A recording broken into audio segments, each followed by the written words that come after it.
This divot is like pretty deep. I continue to follow the best I can, struggling with the terrain. Peter the Knave, Miani, you're not finding too much over there, but let's say Miani, you begin smelling a fire. Really? Yeah, you're far enough away from your fire. You shouldn't really be smelling your flame, your fire, your campfire, unless it's been like really windy or something, and the smell's really traveling. So this might be someone else's fire. You're not really sure.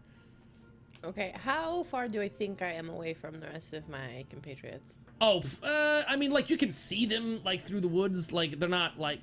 You never really got out from visual shot range. Did you guys intend to do that? No. No, I don't believe so. Yeah, like, you could call to each other, I'm pretty sure. Okay, well, then I'll call them. Like, guys, I smell a fire.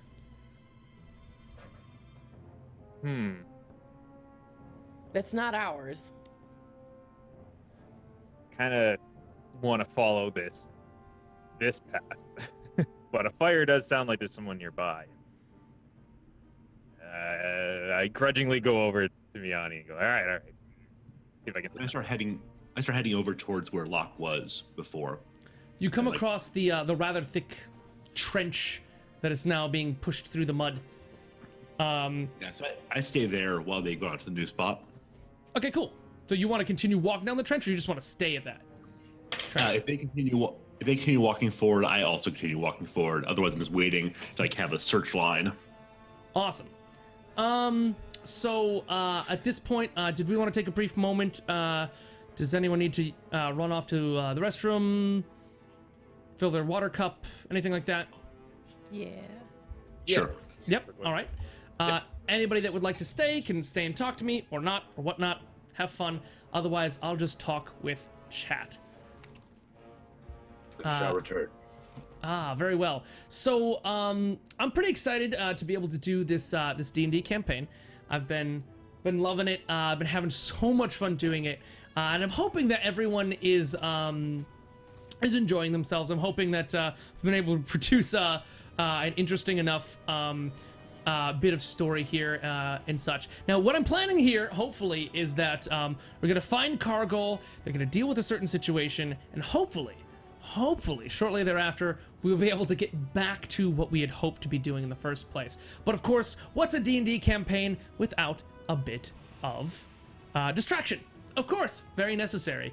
I'm pretty excited to see this bit of moment. I've actually been working on these bits here for a long time. I really do plan ahead. I mean, I really do plan ahead, and try to make sure that everything is working. And so these bits here I planned are actually from a month ago, so they're pretty well thought out, and hopefully they're as well thought out as I thought they were. Oh, is that right, Sinister Pudding? I want to mention Sinister Pudding, who's one of the people in the chat at the moment. I love your name. I love it. It's awesome. No, I won't put the rock back in my mouth anytime soon, as that was not one of my favorite experiences. Oh man, so one of the things that I'm always enjoying is how well-rounded the group is. We don't necessarily have a healer, which would make the group really well-rounded in ability, but I think well-rounded in personality types. We've got Miani, who really cares about her rules and her respect to her god and all that, and what's right and what's evil. These things are very important to Miani. Which makes her very similar to a sort of very upstanding sort of citizen. And then we have our wonderful Peter the Knave here, who represents a great deal of comic relief, but also the logical and rational thinking mind. Really do appreciate that. We also have my man Morphos, almost as if on cue, who represents essentially the idea that you don't have to be smart to deal with a situation. Sometimes you just have to do the things the right way or hit hard enough. And I really do appreciate that personality archetype in the game as well. And then we've got a wonderful Murderclock, again, almost as if on cue, he comes in. I really do appreciate Locke's personality, who is really somebody who's out for himself. He's looking to gain more opportunity or become more powerful or add on to the existence of Locke. And these are all very great personality types that I think they mesh well, where one personality type is lacking, the other is strong. And so I think one of the most important parts about crafting a D&D game is having a party that's that meshes well. Each one of these characters have fulfilled everything I was hoping to have on the D&D game, which I think is great.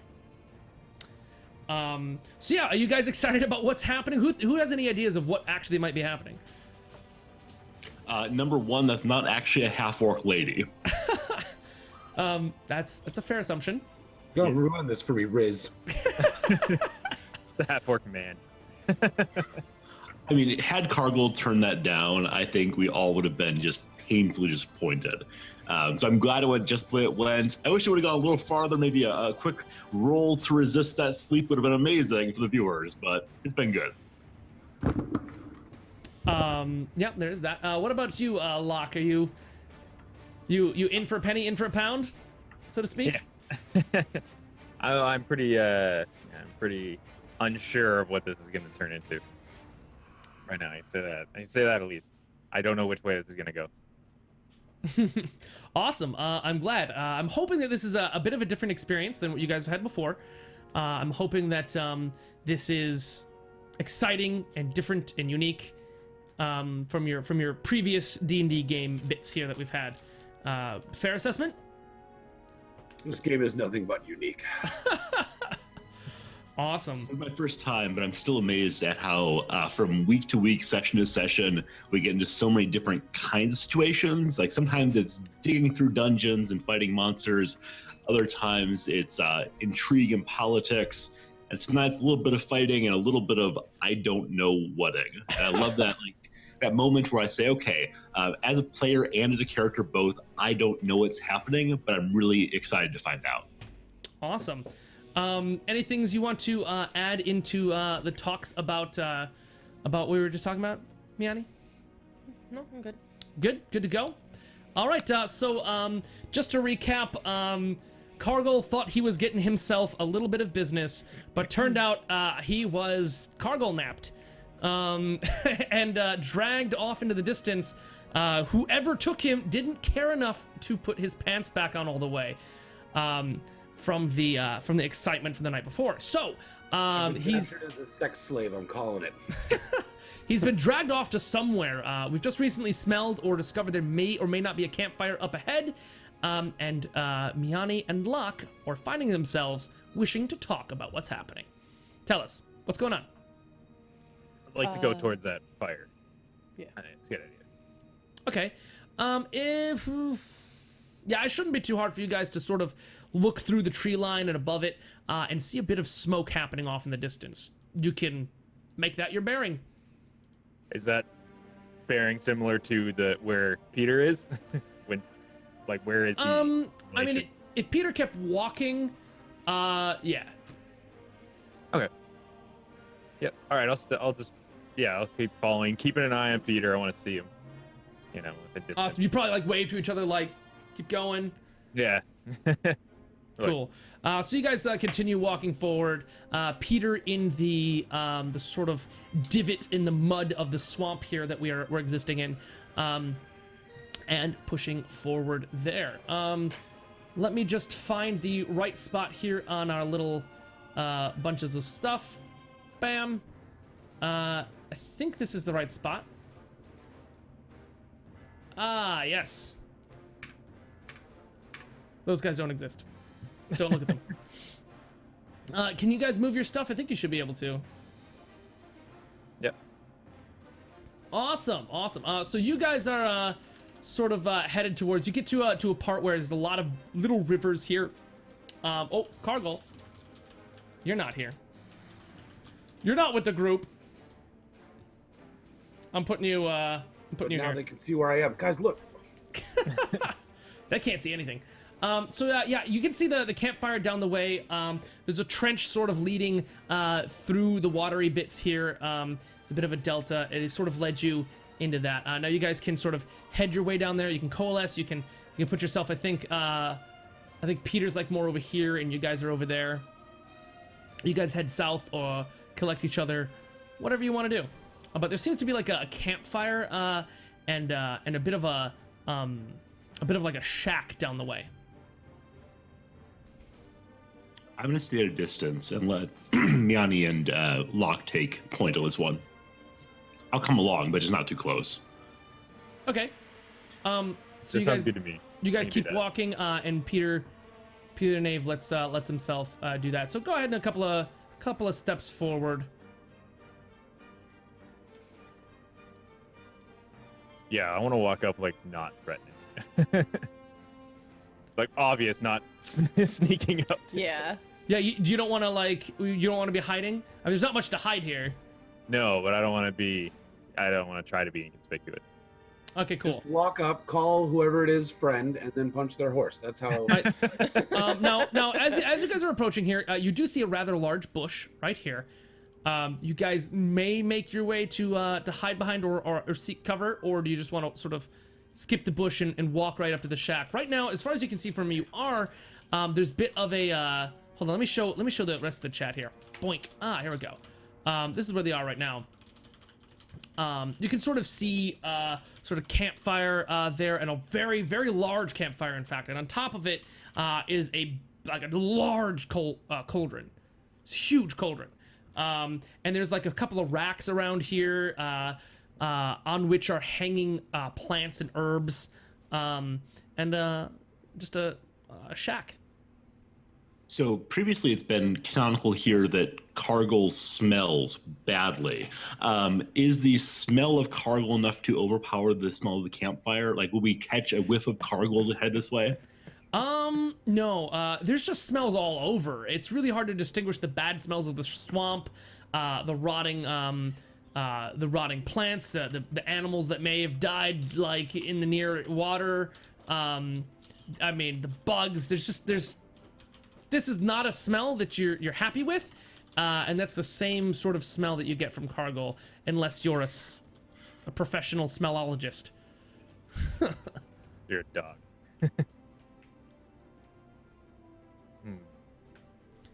I don't know. I think Peter, you could take point by that bush if you don't want to get too close. All right. Are you all planning to go to the door, or should I sneak up to the bush and see what I can see? See what you can see, then we'll go to the door.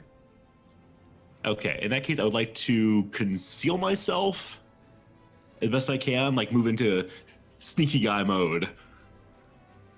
Okay. For that, you would want to hide. If you want to be quiet, you also must make a move silently check. Yeah, I'd like to try to do both. So here comes a hide first. Okay. A hide There it check. is. And then move silently. There we go. All right. You begin hiding simply by crouching, as one would do in a sort of spy movie. However, you're not like crouching behind anything. You're just sort of like and begin like I become walking, smaller, right? much like you were last night playing The Witcher, hovering a few moments ago. Sort of like that. You just Very sort of walk that way. However, you managed to do that very quietly. No Excellent. twigs do you snap on or step on. You don't jingle or jangle anything hanging off of you. You managed to get behind that bush relatively silently.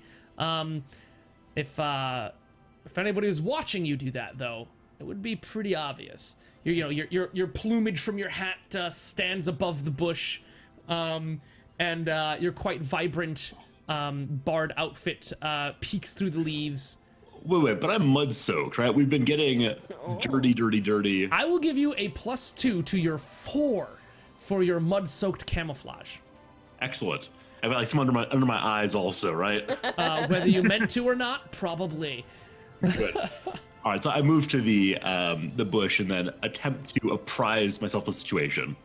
Right. What you see ahead of you is simply classic cannibal. Let's not lie. Giant cauldron, fire, and you can see actually, where's our Cargill? He's right actually here, just underneath the awning of the just underneath the awning of our a little shack He seems to be pantsless and tied up. Just Kinky. how I like it. Okay, is he? Can I tell if he's awake or asleep? And are there any other people in eyeshot or earshot? You hear and see two people directly behind you. One of them is wearing armor, another one is robed. I'd like to look in the other direction. Oh! Perhaps My mistake. Cargill is. No, you don't Should I really do- see or hear anyone else. You can do a roll if you want to do that. If you manage to get a nice roll, maybe you will see something. Cargill, though, I would love for you to do a I believe it's a Constitution check. No, it's a will check. Do a will check. All right, so I need to do listen check, search check. Is that to look or? Yeah, search check to look. All right, so here comes some listen first. Can I hear anything interesting? Good. Then search check. Right here. And Oh. lastly, you said a will check? No, that was Cargill. Okay. Cargill, you are still asleep, my friend. Still quite asleep. He rolled a 4. For those of you that didn't catch it. So, yeah, ahead of you, you see the large cauldron. You see a bunch of various herbs. You also kind of notice that it smells the only non-bad smell on the air. There's actually two. There's the smell of the fire and what smells to be maybe like the smell of a stew of some kind or like a stock, like a vegetable soup maybe. Stock. Oh, good. They're gonna feed me when I get up. Oh, that's gonna be nice. That's gonna happen. Yeah, clearly.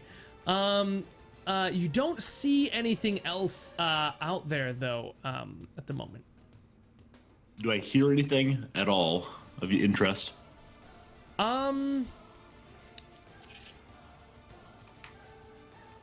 You hear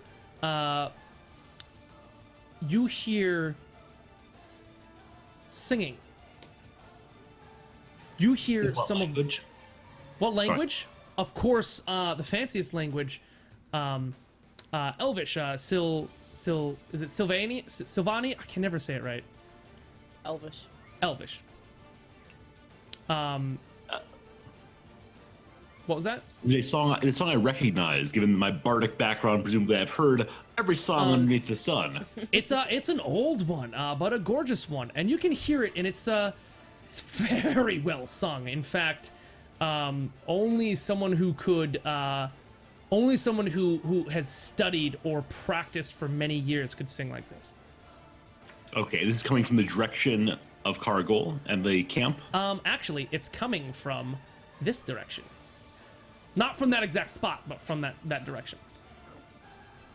Okay, and if I look that direction, do I see anything but trees and such? No, you don't see anything else. Okay. I'm gonna head back to the troops then and say, Cargill's up there. He seems to be out.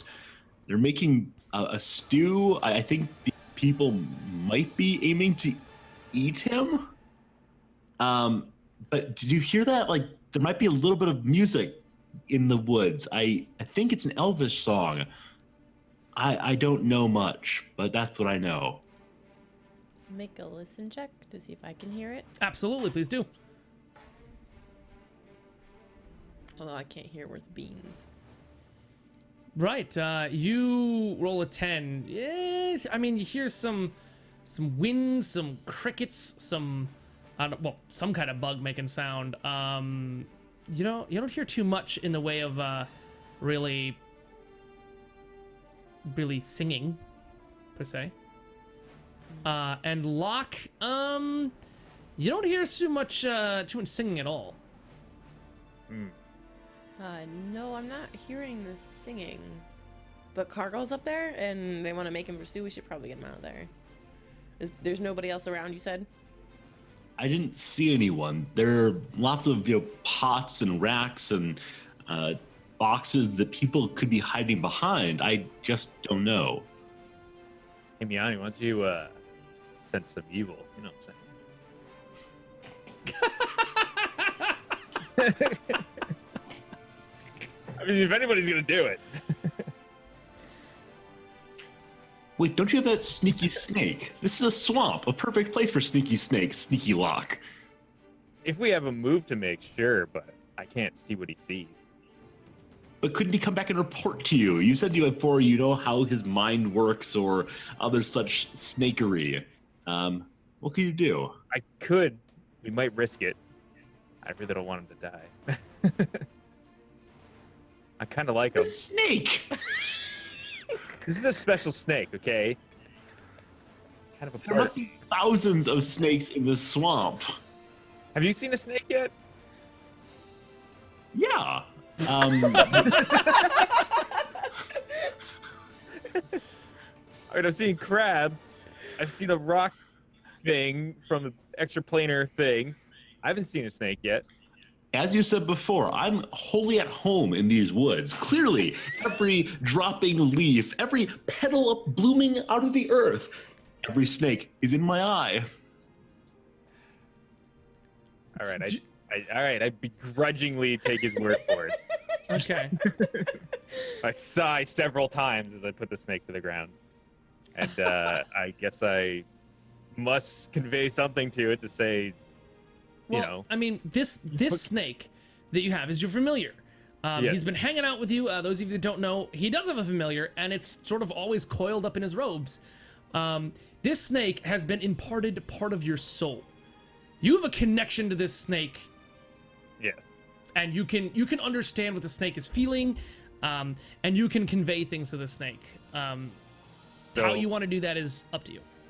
Without telling them what I'm gonna do, like they think I'm just gonna send the snake out to basically just survey the area and everything. Yeah. Because he can use touch spells, I'm gonna cast Enlarge Person on the snake and send him to Cargill. My Awesome. hut. Can we do this? Oh, no. We made him use a touch spell before. Yeah. You can do that. You can cast touch or enlarge person on the snake, then send the snake over to Cargill and enlarge him. Yes. I would like to do Goodbye, stealth. Huh? Goodbye, stealth. the fight with Cargill. All right. So He won't be able to fit in the cauldron after. That's the idea. in one piece. Oh no. In one piece, yeah. I'm assuming upon death that would probably leave him anyway. Yeah, it might be. It might happen. I don't know. We'll see. So, you sort of like get your snake out, right? As one does in a swamp, and sort of lean down, and there's sort of like sort of like a meaningful stare between Locke and the snake, and the snake sort of like nods its head. There's a bit of a glow that happens in front right there, and the snake sort of goes on its way.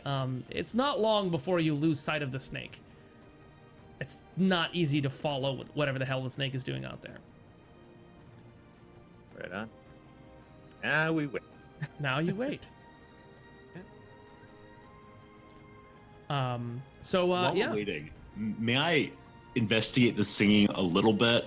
Like, I don't want to like charge over there, but because both of my friends here said they didn't hear it, I guess can I still hear it where we are now?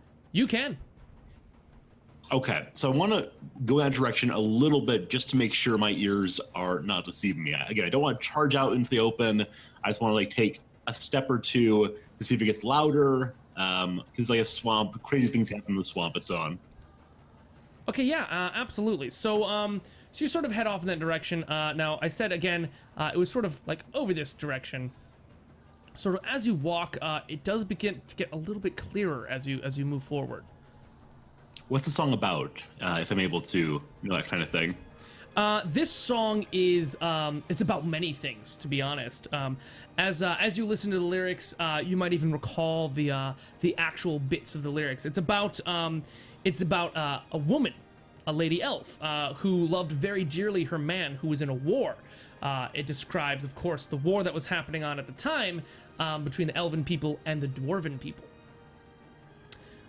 Describes the carnage and how when she feared for her lover's life, she did in fact dress up as a man and join the elvish army and begin the fighting. She became eventually a leader among like a general, an elven general, to find her lover eventually she found him again in the midst of war.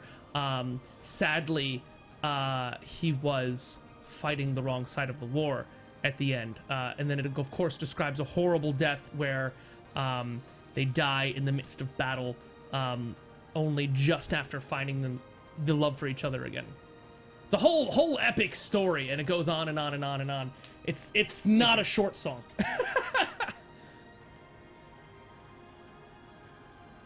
And now I wait. Now you wait. So you hear that? No, we're not walking any forward anymore. You're just sort of listening to that. Yeah. I just say, well, we'll wait for him to come back, and we'll see what he finds. Okay. I'm just sitting and listening. Okay, I want to make sure it got louder as I went that way, just to make sure like there are people there, perhaps. I don't know, but Yeah. not gonna go charging. Yeah. Absolutely. Okay. So Miani, any ideas? Any plans? It seems like these guys have something in motion. I don't want to step on any toes here. All right. Excellent. Really quickly, Cargill, would you like to do a hanging quick? out. Would you like to do a quick quick will check, please? Sure. Nope. Nope. Sorry. At least they're not nat ones. At least they're not nat ones. That's true. So after a good while, now Locke, you intended to give Cargill the spell right away, or did you want the snake to wait there? I intended him to stealthily give it to him and then just come back. Like, just enlarge him, regardless of his state of awareness, and then just come back. Okay. So that happens, and as the snake comes up, Cargill sort of visually from the distance sort of enlarges a little bit, becomes bigger than he was before, and the snake, after I don't know, maybe 15 minutes, finds his way back to you, and expresses to you several different things. Now, what you're mainly experiencing, you don't really experience words from your familiar. You experience a series of like emotions and vibes and feelings and sort of instinct and things like that. It sort of reports to you that first off, the ground is wrong, floor is wrong, there's wrong happening. Okay, and after initial like repeated expression of things being wrong, expressed that the small big man is now bigger. The small big man. Good. And now expresses that there's really tasty bugs in the area. Some of them are delicious if you're hungry. Snakes eat bugs. Oh, he's worried about you getting dinner. Yeah. He's pretty cool, you know. It's cool. We go way back. Yeah, some snakes do actually eat bugs, but if they can get larger prey, I mean, it depends on what snake it is, really. But yeah, there's tasty stuff out there, in case you're interested. And the song continues. They continue not to hear it. What are you guys doing now? I'm gonna relay this to Miani as best I can, as like the snake knows that something's going down. Like, this is not a good place. Yeah, there's evil all around. I think we should be ready to fight. Okay. I draw my weapon. I as Awesome. Cargill says, Should we move forward or wait for Peter to get back? What if we meet Yeah, up with? We meet up Not with so Peter. far away, right? Yeah, you're not that far. Not Yeah. that far away. I would I like to. see them moving if they moved. Maybe I just motion to him. One thing I would like to mention is, you didn't take off your shield off your horse this time, right? No. Well, I didn't say I did. No, I didn't. Did not say that I did. Okay, so you didn't. No. Sadly, you left your shield with your horse. You could call up your horse now. Probably wouldn't alert anyone to your presence. Not at all. Interested in that idea? No. Damn. So